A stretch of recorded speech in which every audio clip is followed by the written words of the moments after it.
नमस्कार, मेरा नाम है डॉक्टर पूरू धमन और आज इस वीडियो में मैं आपको बताऊंगा वो 3 बड़े कारण जिनकी वजह से लकवा होता है। लकवा हुआ है, हाथ पैर चल नहीं रहा, पैरालिसिस हुआ है और हम बहुत सारे अलग-अलग कारण सुनते हैं अपने आस-पास वालों से कि आपने ये नहीं किया होगा, आपने उसको नाराज़ कर दिया होगा। तो हम ये सारी चीज़ें सुनते हैं, हम प्रैक्टिस करते हैं, हमें पता लगता है कि पेशेंट के बारे में पेशेंट क्या सोच रहा है, पेशेंट को क्या सुनने में मिल रहा है। मगर अगर जो कारण मैं आपको बताने वाला हूँ, उनको आप सुन लेंगे, समझ लेंगे तो आपको बहुत अच्छी तरीके से आइडिया लग जाएगा कि सही कारण लकवे का क्या है। अब लकवा हमें लगता है कि हाथ-पैर का रोग है कि हाथ नहीं चल रहा, पैर नहीं चल रहा, पेशेंट बैठ नहीं पा रहा। बट आप ये नहीं जानते कि ये जो दिक्कत होती है, ये हाथ-पैर से शुरू नहीं होती। ना आपकी हड्डी टूटी होती है, ना मांस फटा हुआ होता है, ना कोई चोट लगी होती है। बट काम हाथ-पैर नहीं कर रहे। ये दिक्कत शुरू होती है ब्रेन के अंदर से, हमारे दिमाग के अंदर।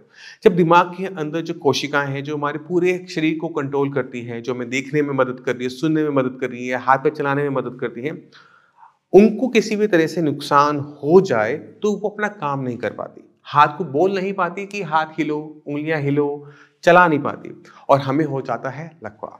अब ब्रेन के अंदर, हमारे दिमाग के अंदर ऐसा क्या नुकसान होता है कि हमारे हाथ पैर की बोलने की क्षमता, चलने की क्षमता चली जाती है।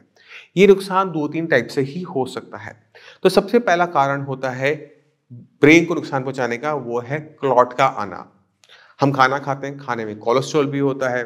अब किसी को डायबिटीज़ भी है, कोलेस्ट्रॉल भी है, खून का थक्का बना या फिर कोई सर्जरी हुई थी, हार्ट की कोई सर्जरी हुई, उस सर्जरी के अंदर खून का थक्का बना, तब तो हार्ट पेशेंट बिल्कुल ठीक हो गया। बट वो जो क्लॉट था, ब्लड के साथ घूमता हुआ ब्रेन में चला गया। अब ब्रेन के अंदर वो जाके फंस गया। अब जहाँ वो फंसता है, उससे आगे ब्लड नहीं जा पाता है और ब्रेन के एक हिस्से को खाना भी नहीं मिला, ऑक्सीजन भी नहीं मिला क्योंकि ब्लड ही नहीं पहुंचा और ब्रेन का वो हिस्सा मरना शुरू हो गया। अब ब्रेन का वो हिस्सा करता क्या था? आपके हाथ पैर को चलाता था। अब वो कर नहीं पा रहा। रिजल्ट क्या हुआ कि लकवे की वजह से हाथ पैर ने काम करना बंद कर दिया। इसी तरह से अगर ब्रेन के अंदर कोई नस फट जाए, कोई आर्टरी फट जाए, तो ब्रेन के अंदर ब्लड फैल जाएगा और जो ब्लड है वो आगे ब्रेन में जा नहीं पाएगा। तो जिस जगह को खून नहीं मिला और जिस जगह वो खून फैला, वो दोनों ही से डैमेज हो जाते हैं। रिजल्ट क्या होता है? फिर से पैरालिसिस का होना। तो ये 2 बड़े कारण हो गए जिनकी वजह से पैरालिसिस किसी को होता है। पहला क्लॉट आना, जिसके पीछे कारण है डायबिटीज एंड कोलेस्ट्रॉल मेनली। दूसरा जो बड़ा कारण है वो है ब्रेन के अंदर नस का फटना और इसके पीछे कारण होता है हाई ब्लड प्रेशर। क्योंकि नस कैसे फटेगी? नस फटेगी तब जब उसको प्रेशर मिलेगा, तो उसको हम हेमरेजिक ब्रेन स्ट्रोक कहते हैं। तो ये 2 बड़े कारण हो गए। अब चलते हैं तीसरे कारण के ऊपर, वो है एक्सीडेंट होना। मैं बाइक पे जा रहा था, किसी ने टक्कर मारी, मेरी कमर पे चोट लगी। तो कमर पे जहां चोट लगी उससे नीचे का हिस्सा पैरालाइज हो गया। क्यों? क्योंकि ब्रेन, हमारा ब्रेन यहाँ कहीं है, बट ये हमारे हाथ पे को चलाने के लिए एक चीज का और इस्तेमाल करता है, वो है स्पाइनल कॉर्ड। आपकी रीढ़ की हड्डी के अंदर एक ऐसी नर्वस सिस्टम होता है जो आपके हाथ पैर को कंट्रोल कर रहा होता है। यानी ब्रेन जो कह रहा है उसको हमारे हाथ पैर तक ले जाने वाला जो रास्ता है उसे हम स्पाइनल कॉर्ड कहते हैं।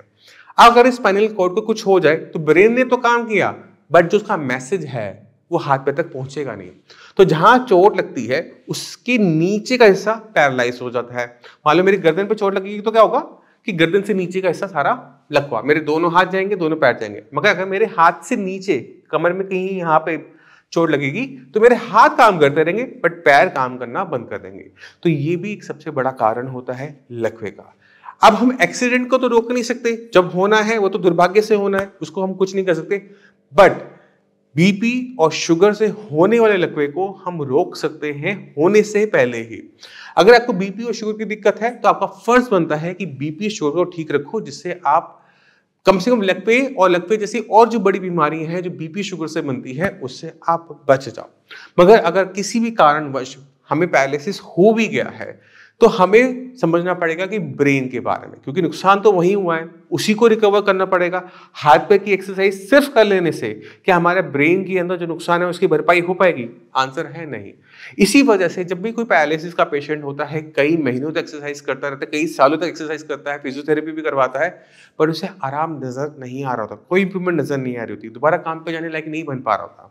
तो वहां पर उनको निराश होने की जरूरत नहीं होती, उनको समझने की जरूरत होती है कि उन्होंने ऐसा क्या किया कि उनमें इंप्रूवमेंट नहीं आई। और उनमें तो आ रही है, आप में नहीं आ रही। और वो फर्क बहुत मामूली सा होता है। वो फर्क ये होता है कि आपको लग रहा था कि ये रोग आपके हाथ पैर का है, पर दिक्कत आपके ब्रेन में थी, और ब्रेन के लिए आपने कुछ किया ही नहीं। जब आपने ब्रेन के लिए कुछ किया ही नहीं तो आप उम्मीद लगाओ कि मेरा ब्रेन ठीक हो जाएगा क्योंकि मेरे हाथ पैर पे दिक्कत हो रही है। अगर आप शुरू से ही अपने ब्रेन को फोकस में रखकर सब कुछ कर रहे होते, एक्सरसाइज कर रहे हो पर ब्रेन फोकस में होता कि मैं अपने ब्रेन को कैसे सिखाऊं कि मुझे दोबारा से चलना है, मैं ब्रेन को कैसे सिखाऊं कि मुझे ग्लास को पकड़ना है और उस ग्लास को छूना है, तो ब्रेन उसको अच्छी तरीके से इवॉल्व कर रहा होता। इसलिए साइंस इंजीनियरिंग में जब भी आपको कोई एक्सरसाइज बताई जाती है वो हाथ पैर की कम और आपके ब्रेन की ज्यादा होती है। एक्सरसाइज वही है, बहुत सिंपल, बहुत प्लेन, पर उनके पीछे कारण अलग अलग होता है। अगर कोई आप देखते हो फिजियोथेरेपी करवा रहे होगे तो आपको लिटा के एक्सरसाइज करवाई जाती है, बिठा के एक्सरसाइज करवाई जाती है। वो आएंगे, पैर को आगे पीछे करेंगे, चले जाएंगे, है ना। आपको लगता है कि आपकी एक्सरसाइज हो रही है, आपको लगता है आपका काम खत्म हो गया, मगर जब आप खड़े होते हैं तो क्या उस एक्सरसाइज को इस्तेमाल कर पाते हैं? जो कंडीशन 2 महीने 3 महीने पहले थी वो कंडीशन आज भी है, जबकि लेट के बैठ की आपकी एक्सरसाइज बेटर होती जा रही है। पर जब हम उसे काम में लाना चाहते हैं तो आती नहीं है। ये दिक्कत होती है सही एक्सरसाइज ना करने से। मगर अगर वहीं पर आप एक्सरसाइज कर रहे होते, चलना, मैं फिर से बोलूंगा चलना, तो आप जब खड़े हैं आपके पूरी बॉडी का वेट 50, 60, 70 किलो जो भी आपका बॉडी का वेट है, आपके पूरे शरीर को टांगों तक लेके जाना पड़ रहा है। आपकी हर मसल पर स्ट्रेस आ रहा है। आपके ब्रेन को समझ में आ रहा है कि मुझे अपने वजन को कैसे संभालना है और कैसे आगे बढ़ाना है। तो यहां पे एक्सरसाइज कौन कर रहा है? ब्रेन। आप क्या कर रहे थे पहले? एक्सरसाइज हाथ पैर की, हमें करवानी है ब्रेन की, क्योंकि ब्रेन जितने अपने आप के अंदर सुधार करेगा उतना ही आप काबिल होंगे, दोबारा से चलने लायक बनेंगे।